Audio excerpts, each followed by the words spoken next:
Welcome, everybody. It's In the Bag. I am Brad, and this is actually not Robbie today. Jason, welcome back to the podcast. This is the official announcement. Episode 160, official announcement. Jason is part of the In the Bag team, whether he likes it or not.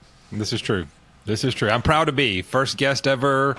Long before I was at Foundation, the world's stars have aligned, and I've worked at Foundation. I've been a guest host now multiple times, and now I'm officially be the third minor member of the team. Yeah, I mean, I think it's cool. Jason, you are the prime example of, even on the way you got connected with Foundation is just randomly applying for the Atlas, the Atlas team, randomly out of hundreds of applicants. So it's really a testament to shoot your shot, I think. I think you're the prime example of just the worst someone's going to say is no. And here we are. So let that be a positive message out there to everyone listening today. Don't be afraid to shoot your shot. Jason and I both did that, and here we are doing something pretty fun. So, Jason, how's the week going? You've been playing a lot of disc golf, I would say a lot of disc compared to me playing a lot of disc golf last month or so, playing tournaments. Let's give the people an update. How are you feeling with everything? I'm definitely this year, overall for the year, playing closer to 900 golf. I'm not really playing consistently 900 golf. My goal is to try to get above 900, but I haven't played enough events, and I've come nowhere near getting it above 900 enough because I'm 865 and I'm 870 now. But I'm definitely playing in that 880 to 890 range consistently. I'll still have, specifically at one course locally, Mays Mill, I had two terrible rounds that went on my score this year. Is tough. It's like an 820 and 840 round, but by far my lowest. Other than that, my lowest rounds have been at my rating. But it's just, there's no specific thing. We talk about some of the little techniques, but I didn't start thinking about stuff. Things just happened, and I found the disc we talked about last time you and I were on together. Find the disc that works and use it, right? You find a disc that works. I never thought the jackalope would leave my bag, and I put a cicada in. And I love the jackalope, and it could go back in my bag easily, but the cicada is just so much better for me. So you find those discs that work. The wizard's the same way. I'll throw the wizard on many shots. And I think that's what's helped me. Even though I have a bag of 20 discs, I literally throw on a normal course. New London's a little different. You got to have some functional shots. But on any of the other courses I play, I may throw 5 total discs. I did have my best tournament ever a few weeks ago. We had a B tier here. There's only 40 people with the B tier, so it was a small B tier. And I played MA 50 just to play. I didn't really think about all this other scoring and stuff, and ended up shooting. It was I think for the weekend it was 899 golf. But the good thing is, I'm going to be arrogant here. I would have won MA2. Now, there's one guy in MA2, so I would have beat him, and I would have won MA3 if I'd played MA3. Right. I did win MA50 because I was the only guy. So it was my best weekend, and a very small B tier to play well and shoot. It was 896 golf for the weekend or something like that. So that feels good. That feels good. Yeah, and I was watching the scores, and I think that's really. It doesn't really matter. I think aligning up where you were standing, it's always good to have a gauge of kind of where you are. And I think it was maybe not last week, Jason, but the week before last, Robbie and I had a conversation on here about when, maybe it's a couple weeks, but when to know you need to move up. Not a rating. I keep a division. If you're consistently winning MA4, then maybe it's time to move to MA3 and vice versa. But a lot of people go up too early and then go to the bottom of the pool, and it's just not. I think it's just good for you to see that. Hey, even though you switch division, this is kind of where you're laying out, which is kind of where you feel like you are. I think at this point, and that cicada. If you haven't seen Jason throw that cicada, he throws it very well. I feel like the cicada really opened up a lot of confidence for you just all the way around. Forehand confidence for you seems to be you're throwing a lot more forehands than you used to throw off the tee, which is very cool. For sure. It even, when we did our All-Star Challenge, I was throwing okay. And I think the only time Brody's ever complimented one of my throws, I threw a cicada on one of our holes, and it flew really well. And I was he actually complimented me. I was I felt good because Brody complimented my shot. Because I'm not compared to Brody and the rest of the crew. But the cicada, when it's on, the cicada is on for me, without doubt, when it's on. Now, when we played the Pizza Challenge video, it was me. It was not the disc, but the disc was not on that day. So, but yeah. I felt so bad for you because I know you don't, you've been playing such good golf, and, that video just did not showcase it. And I felt the empathy because that may be one of the first videos I've ever played well on a video. Like, I played so poorly on so many videos. It was, and I was like, I've been there, Jason. I know how that feels. I know how that feels. But anyway, so we're still going to do some Q&A today. Robbie curated it looks like 5 questions specifically for Jason and I to answer today. Robbie's on a much needed vacation with the family, and hope he's having a great time. I know he's going to listen to this. Robbie, hope you had a blast, brother.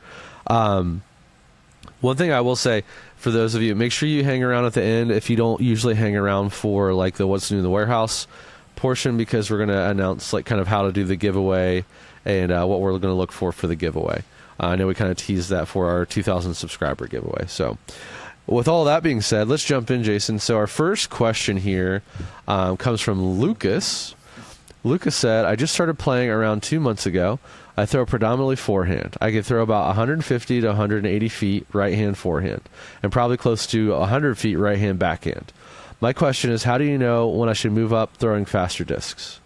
Hold on, there's more to that. I'm trying to look at the prompt here. Right now, my favorite is to throw are the ESP Buzz and ESP Zone. Thanks for the content. Always have been fun watching the Foundation guys. Okay, sorry. I don't know why, but the spreadsheet we have this in is not allowing me to there we go. Okay, anyway. Foundation channel and Robbie C channel. It's helpful as a new player and to the sport. Okay, well, Lucas, thanks for watching, and I'm glad it's helpful for you. So the real question, Jason, is, because we've both been there and not too long ago, but so he's throwing forehand 150 to 180 feet right-hand forehand, and then 100 foot right-hand backhand. So how, in your opinion, I have mine for sure. In your opinion, when's the time for him to move to faster discs? When does he know when to do that? Well, I think if you're predominantly forehand, to me, it's now. Like, you're throwing 150 to 180, and I'm going to come back to it's full circle. The disc that was recommended to me was the Raptor, right? The Raptor, a Raptor-esque disc is a great forehand disc when you're predominantly forehand, knowing you're going to the stability, right? Because he throws a zone. We don't hear a lot of people throw zones on forehands, but if you're making it work, brother, that's awesome, Lucas. And then, not the zone, the buzz. The buzz on forehand, I don't hear a lot of people throw buzz, but of course the zone is a fantastic disc. I'm trying to work one back in my bag now because I like the zone so much, because the balance isn't quite what I want it to be. But for me, because he's consistently 150 to 180, which is really short to really good golfers, right? That's nothing. That's my wizard half speed for me. I can throw 150, right? But I played a long time and I worked hard on that. But that, to me, it's working to a little bit higher speed now and start learning how to throw with the stability, right? Learning how to throw a little bit of anhydrous to get a little more push and a little more skip and a little more of that flex. And it's figuring out what disc is best. Is it maybe a Sagara? I mean, instead of jumping up to the Raptors, it's Sagara, so it's a 7-speed in an overstable. But if you're predominantly forehand, and I think most people would agree with this, going higher speed early for an overstable disc is actually a very helpful thing, because you'll learn how to work on those anhyzer throws and those flex throws to get that distance. Yeah, I think my feelings are very similar. I think the mistake I did playing early on was fill my bag. I did a lot of research. I tried to fill my bag out with all the different speeds, and definitely going higher speed early hurt me, because I ended up going all the way back down to putters and working on throwing putters far and mid ranges. Now, with you being a forehand player, I agree with Jason. I'm not going putter really if you're predominantly forehand 150 to 180 feet. Yeah, something like a Raptor, or even if you like the mid-range feel, if you go up to a more overstable, if you like a Buzz OS or a Quake or something like that, that's going to give you some opportunity to flex, and just knowing that it's okay that you're utilizing that overstability. It's okay, and I think and you said this, Jason, but I'm just going to reemphasize, don't worry about your speed of discs. Think of more of my next step in my journey is learning how to use different stability of discs. This is how to utilize overstable.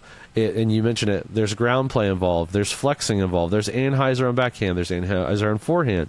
Robbie says a lot, it's kind of it's maybe a little polarizing, but he likes a beginner to have a choppy, throwing forehand to get some distance, and then kind of work on the smooth flip up later. That's a little more touchy skill.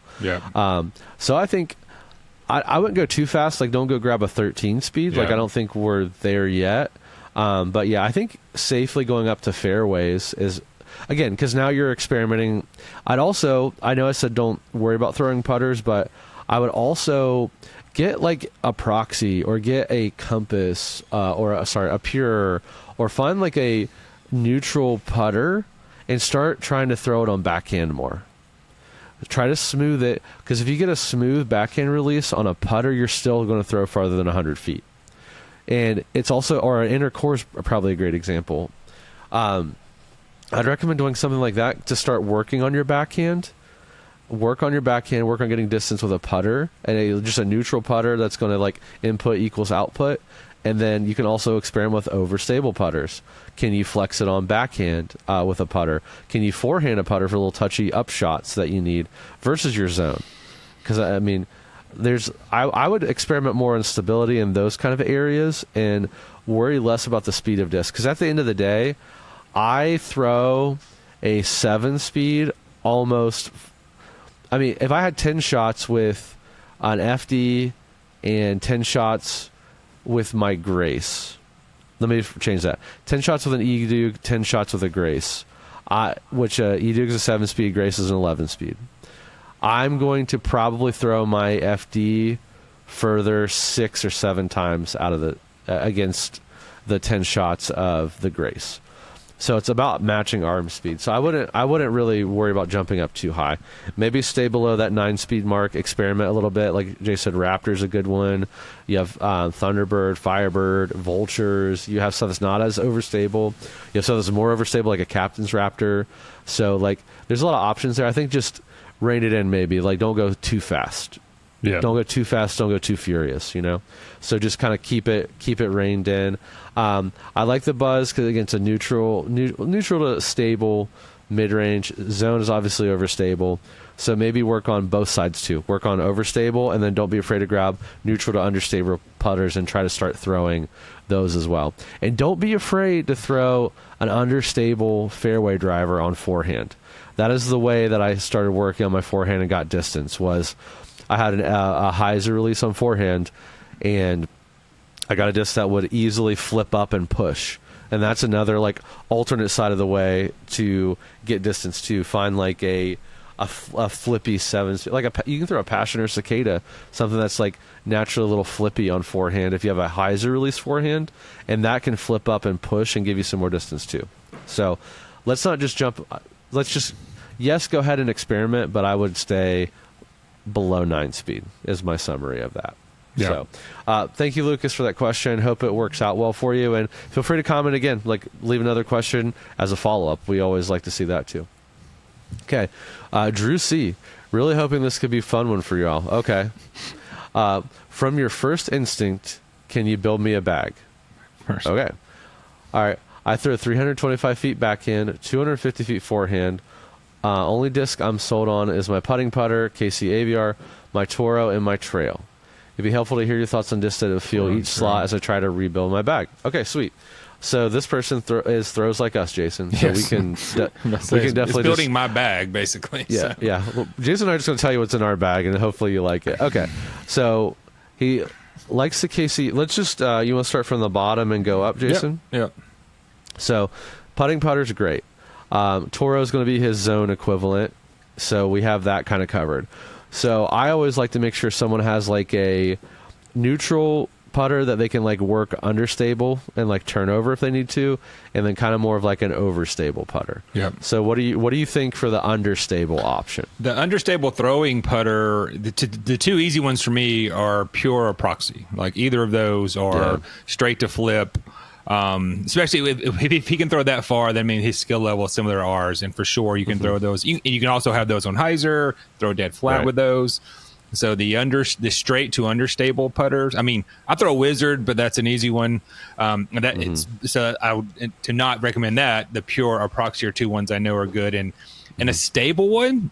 I was just looking at my disc upstairs, and people don't talk a lot about it, is the P3X. Which is like a 3302 or 3203 or something like that. Trevor used to do it a lot. And when it first came in, I had it. And I was like, I'm literally going to put it back in the bag because I want to. My Wizard sometimes isn't as stable as I need it to be. for that. And maybe the zone is similar to that, but the zone's a little bit further than what this P3X would be. So I'm thinking about putting the P3X in just for more functional stuff. Now I have my Swarm in for basically that same shot, but that's not what I would recommend for most folks, because I use it very specifically for how I use my Swarm, right? So an easier answer is something like a P3X or even a Wizard in like a lunar plastic, because it has more stability to it. Yeah. I would think I like all those. I think the Rico X gets overlooked a lot. Yep.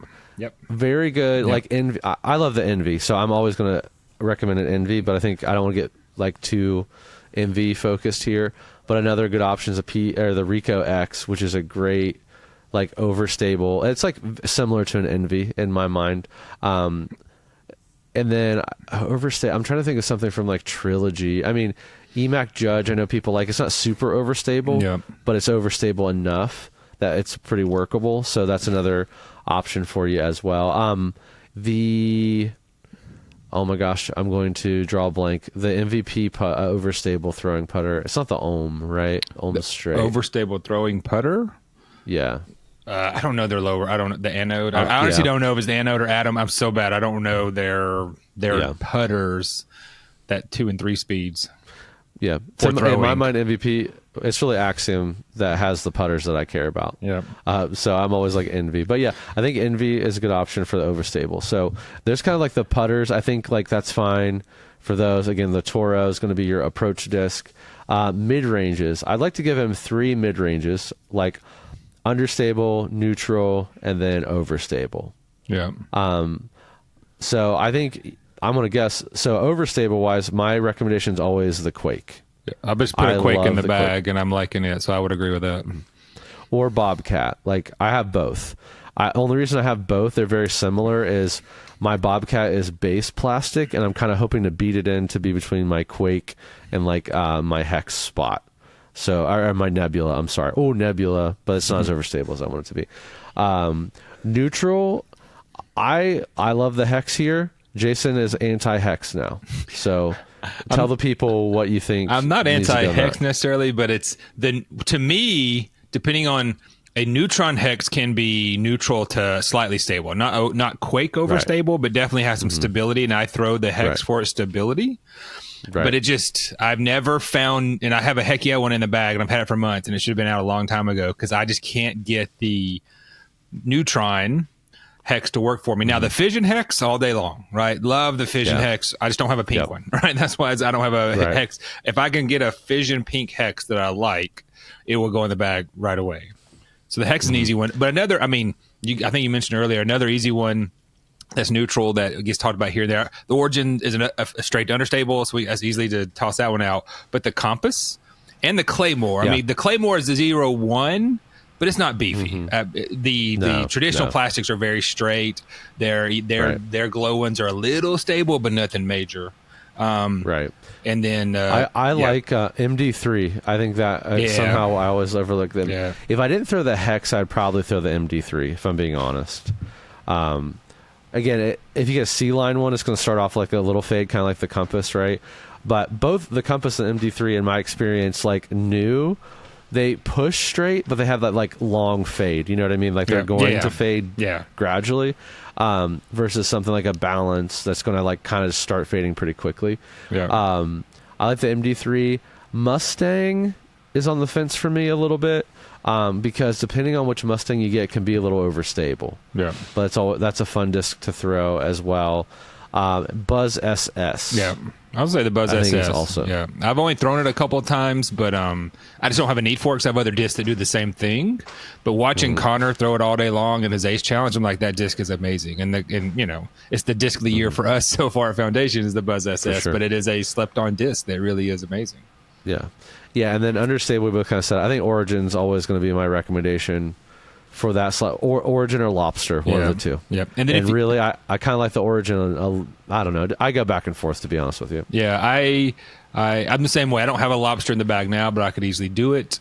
And then, if you want it's the uplink, the other disc that in the bag is known for pushing is for, not quite for this guy unless he wants it super functional, right? Because I don't have an uplink in my bag. But for general folks, don't ever forget about the uplink. But it's super flippy. Even the lobster can be crazy flippy at times. But once you were in the angle control, it just has that long push. And for a while, I had the lobsters in the bag, had the Eternal and the Aura one, because they were slightly different stable. And when I was throwing it well, it was just that very long, gradual push, and it was never coming back. But it was an awesome disc. The MD3, I don't know. I could say I've ever actually thrown an MD3. That's a funny thing. Because there's so many other discs I have that do what the MD3 does. So it just you would love it. I guarantee it. I guarantee it. So. Okay, so that's kind of our, let's say we're going to say Quake, we're going to say Buzz SS, and then we're going to say Origin for the mids. Let's give him a couple fairway options. Since he likes the trail, I'm going to say Edug for like that, just like go-to fairway driver. Or I hesitate to say FD just because I don't hesitate to say FD. But I think the Edug is going to push, give you that little bit of turn and a little bit of fade like the trail is, and you already like the trail. Yeah. So Edug's kind of my vote there. What do you think, Jason? Are you thinking Cicada is in that spot, or is Cicada a different disc here? Cicada's Cicada's definitely a fairway disc that's neutral to understable. Like I cannot make it do a big turn. I've tried. I just don't have that. For my throwing ability, it's not a super big turnover. I think we talked about this warehouse. I watch Isaac Robinson, who, because he doesn't have a forehand, throw these massive pushing turnovers that never come back. Yeah. The Cicada, I can flip it up and it'll turn a little bit, but it's not that big pushing. So for me, it's a long way of saying, to me, that's the neutral disc. Even though for different throwers, now if you're a 400, 500 bomber, it's going to be a turnover disc all day. But when you're throwing 325, both forehand and backhand, you can flip that up and it'll go dead straight. Yeah. So the Cicada is definitely the easy answer for me for the neutral disc. Though I know the FD is a similar thing, right? Yeah. Well, I think I like the Eclipse Edug as the because when we start getting up to drivers, fairway and distance drivers, I don't want to go super understable, super overstable. Yeah. I want to kind of keep them a little closer, because that's kind of what I do. I feel like I'm more successful. I make less bad decisions that way. Yeah. I think I like Glow Edug, because it's still the Edug. It still like behaves like one, but it is more overstable. Yeah. So if I need a little more overstable forehand, I'm going to that. If I need like a little bit more pushing Hyzer, I'm going to throw that versus like my K1 Edug. And I like the Cicada complement, and I think ESP Cicada specifically, because that's what you're throwing, and I like how that one flies in complement to like a more overstable Edug. Yeah. And then understable, I don't know. I would say don't really worry about the understable. Yeah. I would say go over to probably more over like a utility kind of very overstable fairway, like a Raptor or a Firebird, for sure. Yeah. I think something overstable in that category. I'm trying to think of something other than Discraft and Innova, Felon, and you can even find like different runs of Felons that like are not as overstable if you still want like a little bit more usability, or you can go like Captain's Raptor. Like I almost like going something utility overstable, like really, really overstable here. Yeah. Jason, what about you? The Resistor is not a bad one, I think, in that same slot as well. So yeah, that's the Resistor. For going back to MVP, I mean, for that overstable disc, I mean, I have a Thunderbird in that and a Firebird, more and more stable for those in that particular slot, all forehand for me. Yeah. But you're right, trying to get something else, those are good. Those are not bad options. Or, Mint has what is their fairway? The Alpha is not a... Yeah, Alpha's a fairway, but it's more like neutral. Is it more neutral? See, yeah. What? Oh my gosh, the Phoenix is what we're trying to think of. Yeah, the Phoenix is the one. That's just for a different overstable disc. Yeah. And the Nocturnal Phoenixes are like stupid overstable. They're very overstable. So I would like look at those. And then for distance driver, I'm only gonna you have the trail. That would be kind of like my only recommendation. I think the only other thing I'm gonna say is like the trail is kind of like your neutral, like just straight distance. If you need something to fight wind a little bit, I would just like go maybe another tick more overstable. The Grace has been flying so well for me that I can't not recommend the Grace to everybody I talk to. Again, we throw very similar. I will say I'm starting to push that like 350 mark. But I do feel like maybe the Grace is giving me the confidence to throw a little harder or something. I don't know. Yeah. Or just works better with my form. That's very less than perfect. Yeah, I know people love the Grace for that. And the Honey's not too different. It's a -2 too, but depending when it starts off, it has more stability than -2 too. And as you throw it, it'll get more neutral. It's like basically like a longer trail. To me, it's when I see people throw the Honey, is very much how you and I throw the trail. Like it can have stability if we want it. It can be dead street. It can be a little turn to come back. So for at least slightly longer speed, similar disc. And then, I don't throw anything other. The Zeus, I guess, or whatever disc that other people love. People love the Destroyer, the Wraith, all those kinds of things. I don't throw any of those in my bag because I don't have that kind of distance, and there's no purpose for it. And if you want to go try something in MVP land, Photon might not be a terrible option for you. Wave is probably not a terrible. Yeah. Wave, I don't know about Wave. Photon, I think, is definitely an option for the more like overstable option or more stable option for you. I think a disc that gets slept on a lot, and I talked to one of my contacts at Discraft the other day. The Scorch is such an underrated disc, and I don't know what it is that people aren't jumping onto. I don't know if it has it doesn't have a cult following. It doesn't have like any pros really pushing it, and like even with like the fused Scorch, still not super popular. More popular than a regular Scorch, but not as super popular. Yeah. But if you find the right ones, like a Z one or like even these fused ones, they like will flip up and push, but they're always fading. Yeah. So and they like my son throws them all the time and throws them really far. So like I think maybe try something in that realm. Yep.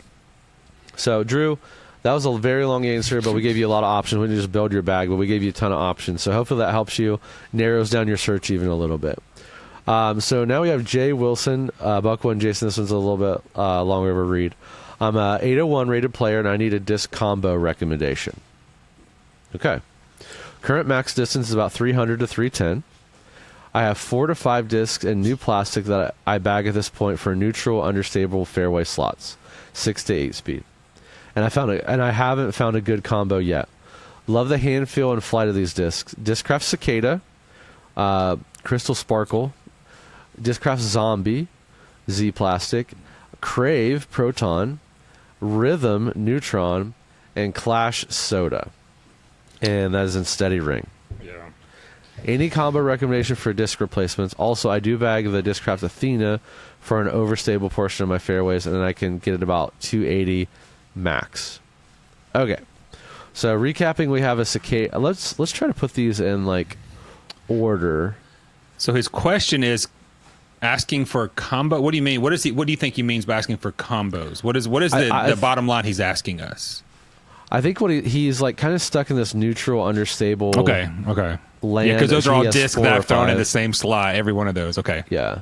So I think he's looking for like a good combo of neutral and understable fairways versus them all kind of being the same. Gotcha. Jay Wilson, I'm sorry if that's not what you're actually asking, but that's what I feel like this question is asking. I agree. Any now combo that recommendations or replacements is what he's asking. For what I do for my fairways is like I do a little bit of both things we talked about, which is I do a little bit of like mold minimalizing, but I'm also using the plastics to my advantage. And that's kind of where I felt comfortable versus carrying a bunch of different molds, I guess. So like my, I guess, neutral to understable side is all kind of handled by my FDs. So I have an S-Line FD that I can turn, but it won't like flip on me. The thing I am missing is a disc that will just flip. Like I can throw on Hyzer and just it turn over. I've gone back and forth with discs like that, and I've like loved and hated discs in that slot. So I'm trying to find something beautiful there. Jackalope was there for a minute, but like the FD kind of replaced that flight, my beat-in FD, so that's why it's not in the bag anymore. And then I have a C-Line FD that's beat-in, that's just very straight, and then I have a C-Line FD that's fairly new that has stability to it. But not a ton, just enough. And when I need like a little bit more, I'm jumping up into my E-Dugs, and I do the thing, I go from like 7 speeds to 9 speeds to 11 speeds. I'm like one of those guys. So then my 9 speeds, I have a CD1 right now that I'm messing with on. That's definitely more understable. Again, I'm not it's going to turn into a roller, but it does turn pretty easy for me. And then I have a super duper secret disc, Jason, for in the like neutral to stable slot that I can't talk about right now. So that's the disc that I'm kind of liking in that spot for 9 speeds, which I didn't really have before. I basically went E-Dug all the way up to Raptors. Like I didn't really have another layer, if you will. So I think for me, and Jason might have a complete opposite recommendation, but I don't think there's a right or wrong answer. But I think in the neutral to understable slot, it's pretty easy to find a disc that you like really love. So maybe you love the Crave. The Crave comes in so many different plastics that you can go Proton Crave, which is what you have, and you can do like Fission Crave, like a lightweight Fission Crave that is like way more understable for you. That now you have the subconscious confidence of the hand feel of a disc you already like, just in different plastics. And like I'm not really sure where like Eclipse Crave is versus a Proton, which one's more understable, which one's more overstable. I would assume that the Eclipse one's more overstable, and then you kind of have 3 options there. And again, overstable for a Crave. I want to caveat that. It's overstable for a Crave, which is not overstable. So I'm more of a fan of doing that for your 7 speeds. Jason, how do you feel about this question? I'm going down two paths. One is very similar to yours, because if you know you like the way something feels, like look through those 5 discs and find what feels really good. So an easy one is the Sagara to the Cicada, right? It's basically just like oversimplifying this statement, but a much more stable Cicada is a Sagara. I know it's more than that, but that's the gist of it. So if you really like that, because like we said, it's for him and even for us, the Cicada is never going to be a pushing turnover, but it is definitely a neutral to straight, and it can be a little beefy for you if you're a lighter thrower. But another one along that same path is if you like the soda, then think about the cookie. The cookie's 7502 or something like that, not super beefy, but if you don't throw super far, it's going to have more stability for you on both forehand and backhand, whereas the soda is more neutral, not super understable. But I'll give you one option for... And then another one on the MVP path is the Signal. Is it the Signal that's like 6.5 -3? Like if you want, or is the Relay? I always mix up the Signal and the Servo. Yeah, or the Servo, right? So which one? It's not the Servo, definitely. The Servo's not the -3 one. I think it may be the Relay or Signal. So similar to a Crave, it's the feel for a Crave, but much more. If you're looking for that super understable, but if you're only throwing a couple hundred feet, that understable is going to flip up and give you a little push. And the last one, this is kind of the left hook one, because you didn't mention any Prodigy, but an F7 is a disc that people forget about all the time, to include myself, because it's for someone who throws 500 feet or 400 feet, the F7 is meaningless. But if you're 350, 300 or less, the F7 has a lot of functionality. I don't have one in the bag, but I could have one in the bag for functional use, because I think it's like a -3 as well, like 7.5 -3 or something like that. I don't have... That may be the disc I was talking about. I need a pushing turnover disc. Maybe I need to see about this the F7 to see if that could be my option. So obviously your recommendations are spot on. Any of those are good. It's just I understand his conundrum, because if you have 5 discs that are very similar, it's hard to follow one that works for sure. I used to do that with my mids, and I still struggle with my mids, because I have an Origin, which is flippy to straight. I have a Hex, which is a little stable to straight. I have an MD1, which is kind of stable to straight, right? And so I have a lot of similar discs in my bag, but I throw not quite as far, but I throw my Wizard the same way I throw my Origin. I have the same mentality for that Wizard, right? So I understand the struggle there, especially when you get in those 7 speeds trying to find that thing, whereas I'm locked in where I only have the Cicada for all that. And the Cigar I'm messing around with to see if it's my super stable version of that, because I don't have that right now.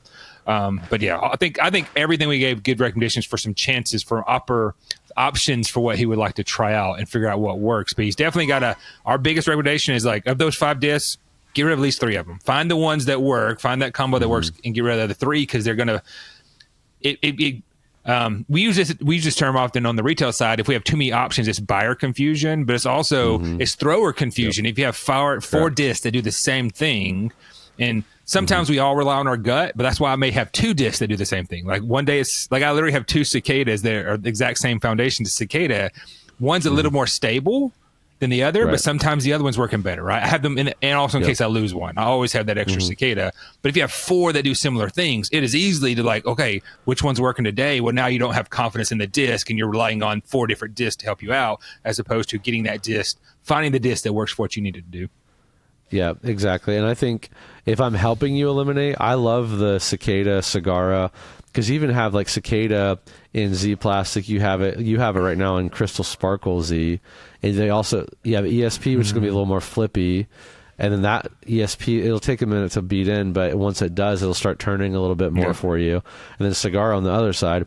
Discraft Zombie, hate to tell you, just abandon that disc. It's a good disc, just I don't know how much production is going to be available in different plastics, so I think just maybe avoid that one, unless they're probably only going to do like ledgestone type of stuff, I'd imagine.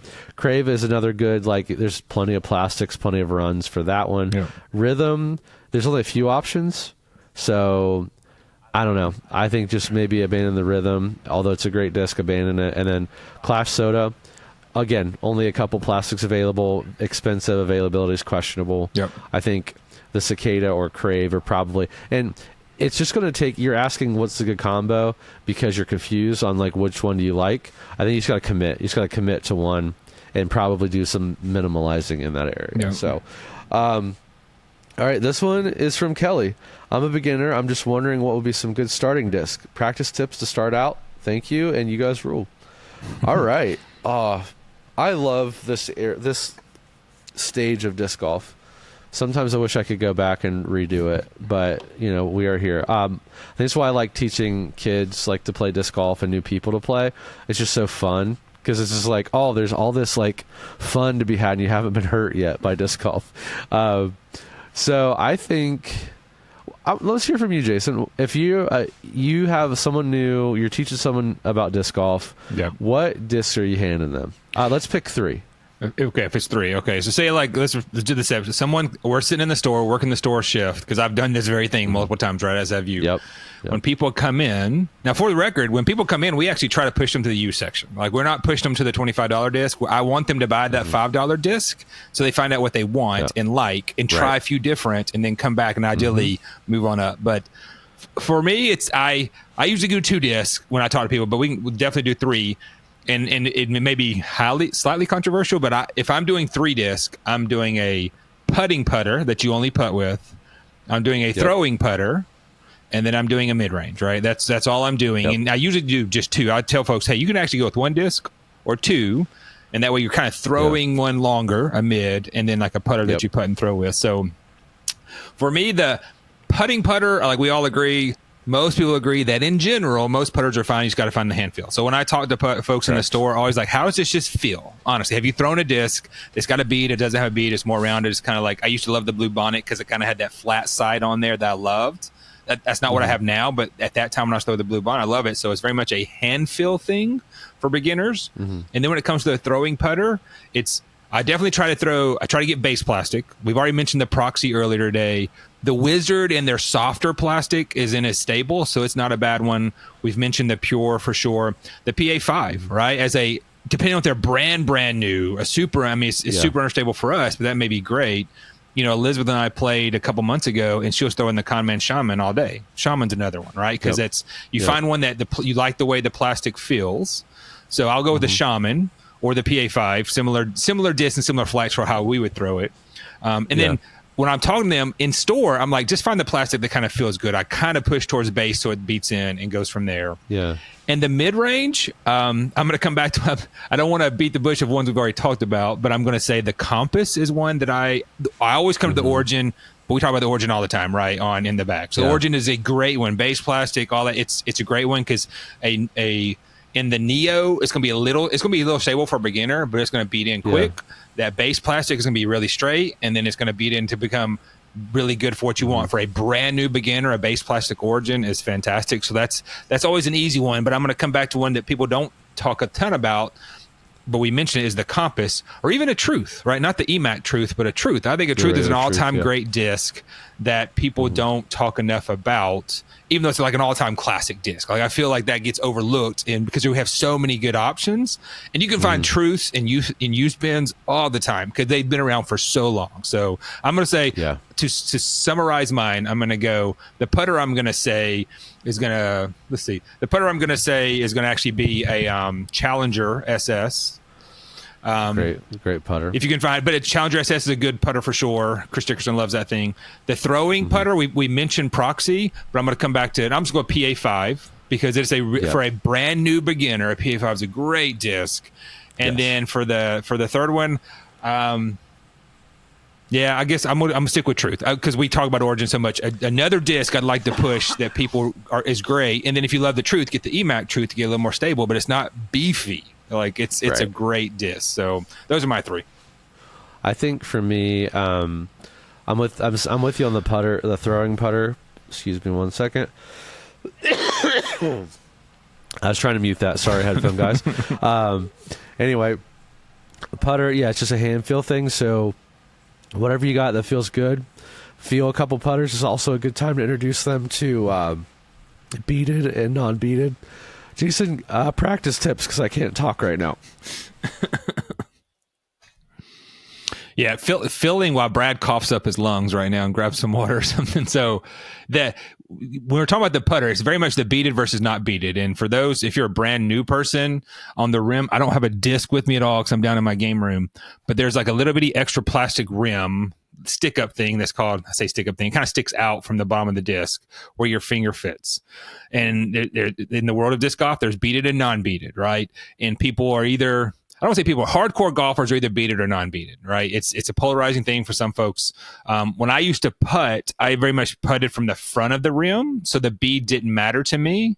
But Robbie would tell you, I think, unless he's changed, that the finger should be underneath the rim. When I started going my index finger underneath the rim, I got way more pop. I'm still very much a smush putter, but I have a little more spin than I used to have once I put that finger underneath there because I get a little more there. Having a bead there will definitely help hook it in a little bit more for folks who like the bead. The PA3, all-time great putting putter. That's another one we could throw out there. I mean, I know I mentioned the Challenger, but I could easily say the PA3. It's one that I've never putted with, but I hope to be a putter in my bag one day is the PA3. So much of the hand feel, because most newbies they're only trying to make putts 10 to 15 feet closer. If they're 20 or 25 feet, brand new players or whatever. So it's getting how does it feel in the hand? Is it comfortable in the hands? It makes sense for the putt. So that's kind of talking about how the putting feel is. Yeah, sorry. I don't know. I just couldn't speak, and my bad. But yeah, going back to the recommendations, I do think that putting putters is a great, like you said, great time to just kind of address all the different types of discs. You know what I mean? It's a great conversation about feel, and it really doesn't matter as long as they're not picking like envies to putt with at first. I just don't, something very overstable. Yeah. I think it's fine. I love the PA5 as a first throwing putter for anybody. Yep. People that can't throw that far that have tried to play or just new. Even if you've played a while, I mean, there's still a great disc. It's just like that's one of those discs that can follow you the whole time, and that's the disc I like recommending. Or like, I don't want to recommend a zero gravity diamond that's like 120 grams that you're going to throw for like 2 weeks, and then like, oh, I can't throw this anymore because I figured out how to throw a disc. You know what I mean? Yep. For I'm going to go mid range also, and I think. I don't know. I always kind of get hung up here because I don't know. I think uplink is where I'm going for mid-range. Yeah, for brand new player, yes. Yeah. A lot of people go Paradox, and I just think that, the Paradox has a very limited timeline, I think, with a new player. But uplink can last for a really long time and just kind of change where it is, right? Uplink in the beginning is going to be like really straight for a newer player, as long as they're like not trying to blast it at full power, and not rolling it over on purpose. But it's gonna be a very agreeable disc at first, and then it'll kind of like start being more understable as the form starts to grow. So I kind of like those answers. Practice tips to start off with. A bonus option, I always like to recommend a Zone or Toro or Savior or any a distortion, something like an overstable, like typical approach disc, because tactic, anything like that, because although it is overstable, I feel like most players have a hard time with their forehand in general, developing a forehand. So that will at least get you starting to think about that, and also starting to think about overstability while still being usable. Okay. And I usually like I have like a spiel I do about like, okay, see that car over there? If the disc was behind the car, you need to throw it a short distance, but you need to get around the car. And the way to do that is throwing something overstable. And you can either go this way or this way, kind of explaining that like kind of like tactic when like playing around. So I think that's why I always like to kind of like throw it in a bonus. And I always will throw it in as a bonus. Like, hey, by the way, this is kind of like step 2. If you want to go ahead and do that, then will get you kind of like there. My biggest practice tip, and this is like my thing, I guess, that I recommend to everybody now, but I really believe in it, is go out to a field. Whether you mark it, whether you use UDisc, it's the distance function on there. I think it's still in the free version. Whether you like pace it off, whether you take a tape measure out, whatever. If you have a rangefinder, doesn't matter. Set up cones, bags, I don't know, boxes, other discs, whatever. It doesn't matter. Set discs up in different spots and like know the distance and try to get close to that. That will follow you your whole time playing disc golf, and if you can accurately judge distance, it takes a lot of guesswork out. It takes a lot of error out. You'll grow into the form, you'll grow into the disc, you'll grow into like the play on the course, but that's like a tangible skill that you need to practice. That I don't think most people do not practice that. Again, I came in with an advantage because I'm used to judging distance because of my like archery background, and I just think it's such a valuable skill to be like, oh yeah, that's like 180 feet versus like feeling like, oh, it's 300. You know what I mean? And I think it also makes some realistic things happen when you're like, oh yeah, I can definitely throw 400 feet with a disc, and then you actually see how far that is and know how far that is. It's very far. Yeah. So I think just being able to judge this, and even as a beginner, even knowing your putting distances, like this is a 10-footer, this is a 15, 20, and starting to like know that and know the power associated with getting to the basket from that distance, I think is invaluable. Yep. So that's kind of my practice tip. That was a good one that I had to do by default, because when I started disc golfing, it was in Montgomery. It was during the COVID. There was literally no open course in the city of Montgomery. And so I just, there was a basket in a park in a community area on base. There was 2 baskets technically. They were like very old baskets. And so we just started throwing from one basket to the next over. That's all I did. And then I found a league that was an hour away, but we had a close, but I still didn't have a course to play at. And so then we had one that they had 2 golf courses at Maxwell. One was closed down, long before COVID. It was just a closed disc golf course.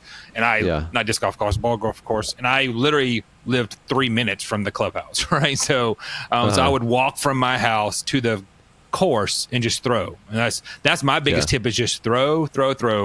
To get more accurate with it, start figuring out what the distances do, what the discs do in the distance. And the biggest one I say that I hear people say sometimes, but not enough, is like when you're first starting, don't do a walk up.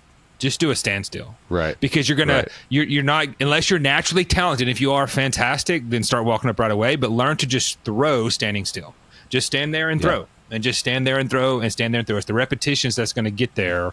And then you eventually work on it. Well, because Brad will tell you, and Dakota will point out to me when we're playing, we still mess up our walk-ups. Like to this day, and we played for years, and we still mess up our walk-ups. It's better to work on the functionality in the form of your just throwing arm, and then figure out the tee box geometry, as Robbie likes to talk about, tee box math, to figure out which angle you're trying to go. Focus on the stand still, figure it out, and throw. And throw and throw. And when you're throwing in a field, have a target. If you're throwing in a field, if you don't have a target, to me, it makes it more fun and interesting if you have a target. For me, I was throwing to trees, but sometimes when I was working my distance, I'd go down and set my bag up down the fairway for longer throws, right? But when I was throwing my approach shots and my mids, I was like, okay, I'm just throw at that tree and see if I can hit that tree, right? Let the disc hit the tree. It's okay, because beat and disc are actually very good things, and you're going to hit a lot of trees when you play. So, but having a target, figuring out your distance, and for brand new folks, focus on a standstill throw. Don't worry about the walk up until you get very comfortable with the throw. For sure. Yeah, I think those are all great tips for sure. All All right, our last question here, Jason, is from Jamie Scott. Thinking about switching to an all putter bag because of my arm speed and for the fact that I throw them better. I'd love to ask for any advice that you could give me, anything helpful. Okay. I have a lot of things. It's really hard, Jamie, to give you any advice, in my opinion, right now, because I have so many more questions from that. So I know you're saying your arm speed, but what does that mean? Like when you go up to mid ranges, like they don't fly like you want them to. You go up to distance drivers. Have they not treated you well? We've all been hurt by distance drivers. We know the heartache from that. And then you throw the putters better. What does it mean? You throw them straighter? Does it mean they fly further for you? You know, what does that mean? You throw them better? Do you just come out more? I don't know. Okay. I don't know the answer to that. And then and I don't know, what courses are you playing? Are they are they like Peaksview here where you can play it with a putter pretty easily? You know what I mean? The Cove, you can play it with a putter if you want. I've done it, played it with a putter multiple times. Are your courses better for putters? And maybe that's where the frustration is coming from. I guess I have a lot of questions, Jason. Yeah. What are your thoughts? Well, those are all good questions for sure, because you gotta think I'm going to go play Living Word this afternoon, and on hole 1 I can throw a mid-range, not a putter necessarily. Now I could probably gut my wizard there off a big pushing Hyzer because I just don't have the distance. So it brings up a lot of other questions. So we can spin it to say this: hey guys, build me a putter only bag. There we go. Because without knowing any context, right? And I don't mean that in a bad way, James or Justin or whoever it was. I apologize. But, Jamie. So great question. And it could be any of those. All those questions Brad asked are all good questions for sure. I mean, we just played at our foundation tag match this week. Every hole except the last hole, you could throw putters on just about. You could actually throw putters on every hole. A couple, you got to push it a little bit, but I threw my wizard on almost every hole except 9/18, right? So having a putter only bag is not a terrible thing, depending on the purpose of it, the context of it. So assuming that's kind of what he's looking for, then it's a putter only bag, right? So I can do that. Yep, I'll go. And it's going to be funny because we're kind of banging the drum on some similar discs we've talked about already here because they're good. They're just good discs. Yeah. Putter only bag for sure is. We mentioned the P3X as that overstable disc, without doubt. If I'm building me one, so I'm building you one, right? It's a wizard that's in this SSS super silly soft because that's very straight, slightly flippy. You can have a little high. You can have a little bit of stability on it for sure. I would also put a proxy in there for that, and I know you probably go Envy for that. Proxy can definitely push way further than the wizard can when you catch it, as can the Envy, right? I can only get there. I can get the wizard 200, 220, but I can throw the Envy historically 250 to 260, right? When I push it and catch it in the proxy. Yeah. So I'm definitely going to have both of those if I'm having a putter only bag. And I don't have we talked about earlier, I guess the PA5 for the super understable. If you need that super understable functional disc, the PA5 is a good one to have for the understable version of it. And then the super stable, maybe the tempo. The tempo just can't work for me that much. I know tempo is not quite putter. I think it's putt and approach officially because entropy. Thinking about a stable disc that a stable putter that P3X-esque. Depending on the plastic you get, If you get the Prism, it's going to be a little more stable. Whereas if you get the Electron, it's not going to be as beefy, but it's going to be a little bit of beefy for you. So, P3X or Electron or Entropy for that overstable. The Wizard can be that dead straight.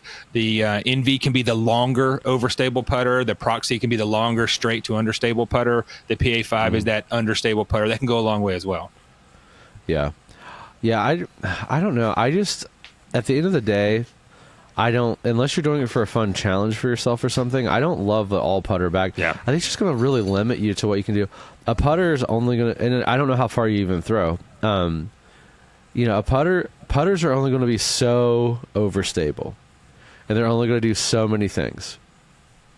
So, yeah, I'd put a Clips Envy. I'd put probably an Electron Proxy for sure. I mean, if we're talking putt and approach, a zone type disc is good for that as well. Maybe even like a fierce for like something understable. Yeah. That might be a fun option. Yep. But like, there's just not going to be a lot of variety. Like, a putter only bag is going to be like your maybe 2 putting putters. And if you really stretch it out, you may have like a really understable putter, like a neutral putter, a slightly overstable putter, and a really overstable putter, and a putt and approach disc. So you're only really going to have 7 discs. If that's what you're going for, that's fine. And if your course allows that, I just feel like you're really limiting yourself. I just want to encourage you, Jamie, that like, whatever, like maybe comment below and let us know like some more specifics. I'd like to give you a better answer. Because I think like my gut is like focus on your putters and maybe choose them more, but like at least go up to mid-range land and like 7 speed. Like, don't cap yourself off. Yeah. Because there's something else going on. There's some other issue where you're getting frustrated, which is fine. We've all been there.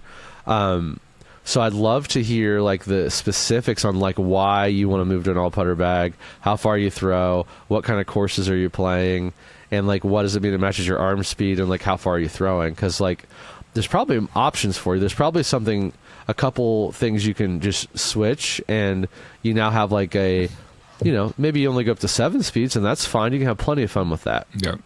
But I think the putter only thing is maybe not a great decision, especially if you're trying to like have fun and score well. I don't know that that's going to be like a great decision for you. So that's what we think, Jamie. Well, everybody, that's the question portion of today. But like we mentioned in the beginning, we're doing a giveaway. We're going to give away a couple discs and some swag items to one of you all. All you got to do is comment below with the following prompt. I want to know what the best piece of advice you've gotten from In the Bag is, but I want wrong answers only.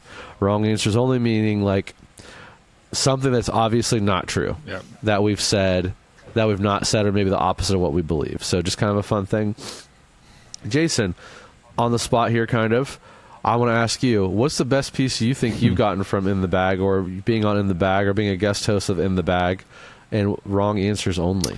I think the most obvious ones, because we all watch the pros play and we want to throw far. So it makes sense that In the Bag would recommend you get a 12, 13, 14 speed as your first disc and just start learning to rip it. So going fast, wide rim very early in your disc golf career is probably the best wrong answer advice I've ever gotten from In the Bag. Yeah. Fast discs equal far. Doesn't matter anything else. That's all that matters. If we can get a 16 speed, we're getting that. So I agree with you, Jason. Since he is here, Mr. Warehouse himself, Jason, would you like to walk us through, and I can help you out here because I know that you're on location today. Yeah. Tell us a little bit about like what can we expect. I'll touch on like the new portion of the site teaser. Yep. Okay. What can they expect disc wise this week? Yep. Okay, so cool. Yeah, we not a massive week of restocks for sure. I'll hit up front. We're gonna have a restock of the subscription box. This month's subscription box is amazing. I think we've released all the discs, or by Friday they will have talked about all the discs. Bring it all back. All 3 custom. All 3 if custom. You get a 3 disc, or 2. Both of yours will be custom in the 2 disc, and the swag item. Jason, you can tease the swag item a little bit. The swag item, because I don't think we've fully released it, but I assume Hunter will do it now this week. It's a sticker pack that's a basically collectible stickers. You're going to get 3 different random stickers, but there's a set of stickers that have different levels of collectability, like rare, super rare, those kinds of things. And the card in there tells you what they are. The 3 discs are the Alpha. It's a Glow Alpha. A just Z Buzz, I think, and then Crystal Z. Oh, okay. And then a with the foundation stamp that was originally on the UV Buzz, CT Buzz, and then the Birdie Vibes Only Wraith. So those are 3. Luster Champ. They all feel great. That Luster Champ feels really good. Subscription boxes, we're going to have a restock on those. This is for foundation people, this is an amazing box, right? For new people who are just joining the Foundation Nation, this is an amazing box because it's the historical stamps. I was telling Brad that To the Moon stamp, which is on the Alpha, I actually never got that original disc. So I don't even have that original one, even though I have some of the old school Foundation ones. So now that I'll grab one as well. That having that is Yeah, the to the moon stamp, super cool. So that's the old one, OG. Yeah, OG. Subscription boxes, we're going to have restock of those. The new signature line Climo disc came out this week in the Bel Air, the Skyway, and the Osprey. They dropped early this week, but they'll be live now. Trevor, those feel great. Yeah, they feel really good. Most of the Climo stuff feels good. When I grab those, they feel amazing. Trevor loves the Bel Air. He did a review of the Bel Air on the Foundation Labs channel. Go check that out so you can see what he thinks about the Bel Air. The Heist in Fusion is now a new drop now. For the Heist has already been released, but it's stock released in Fusion is out. It came out. We're recording this on Thursday, so it technically came live on Thursday, but we'll have it on Friday. A restock of the Sten. Sten's a unique disc. The plastic is... It will be transparent. You're either going to love or hate the plastic. Let's be clear. There's no in-between on that Castoplast plastic for K4 Sten. Yeah. So I think it's okay. It'd be interesting to play in it. It'd be interesting to have that in winter because when it's colder, that sticky, grippy plastic may be great, whereas in the summer, it may not be that great at all. We actually did, Brad doesn't even know about this one. You're going to find out now if you saw on the list. We did a big restock on the Get Beefy zones because we'd gone through our initial set of those. So they're mostly black and white down there. Ton of cool black Get Beefy zones that went out. Finished off our MVP restock. There were hexes, there were craves, there were just other stuff that went up for MVP this week. Just continuing our restock and continuing our Disc Mania restock as well. Finalizing them. So I think we put up some Origins and the P2Xs or something. I forgot. The good thing is, for the first time in weeks, our entire restock shelf is empty until today because we got our House of Disc stuff for next week. But it's good. Right. It was good to be totally caught up on this massive restock we've been doing the last few weeks. Yeah, because MVP went up, Discmania restock, put a giant Innova order in, all that's going to be restocked. So we're, again, and this is a nice segue, the survey we sent out, again, we took it to heart, we took a lot of time to evaluate it, and we just want to make sure we have more variety and more of the discs that you want at all times, just so we're beefing up our, on the shelf, online, in the store inventory by a lot. So that's going to be happening, so look for that across all brands, just kind of gradually happening there. The cool other thing that that's come out, I'm so sorry. The cool other thing, my goodness, I'm so sorry, everybody. The cool other thing that's happening out of the survey is we've heard you on a couple other things. One of them is, a lot of you don't have a disc golf store near you, and sad, I hate that for you, but we're going to start putting some of our used discs online, which is something we've not done at all, really, other than mystery boxes and such. But same thing, you'll be able to see the condition, you'll be able to see the exact picture of the disc, but there's going to be a deals section on our site that's going to contain used discs, but also discs that I decided to put on sale. Maybe they're older Tour Series discs or inventory we've had for a while, or maybe we just have a lot of one particular type of disc and plastic of disc. So those are going to be in our deals section. So that will be recently restocked, and then right below that is going to be our deals collection where you can shop the used discs, but also, and the used discs will be their own products. So it'll say used discs. You go in there, and then they'll have different pricing for the different type of disc in there. So very excited. We're going to make some other changes as well, trying to make things a little easier for our international buyers, so that you can go ahead and number one, see in your home currency, and number two, see it pay up any duties or anything like that up front, so you don't have to worry about it getting held up at your postal service or whatever. So we're making some changes, folks, and we're doing it in a way, and I'm not going to tease the other one yet, but there's some other big ones coming, so just hang tight for those. But in the meantime, just make sure you're checking out Recently Restocked for anything new and exciting, and then even the deal section. I have to say that now, the deal section. And if you find something you love and you get it shipped to your door, we hope it goes. We hope it's good. And where do we hope they keep it, Jason? Keep it in the bag. See y'all next week.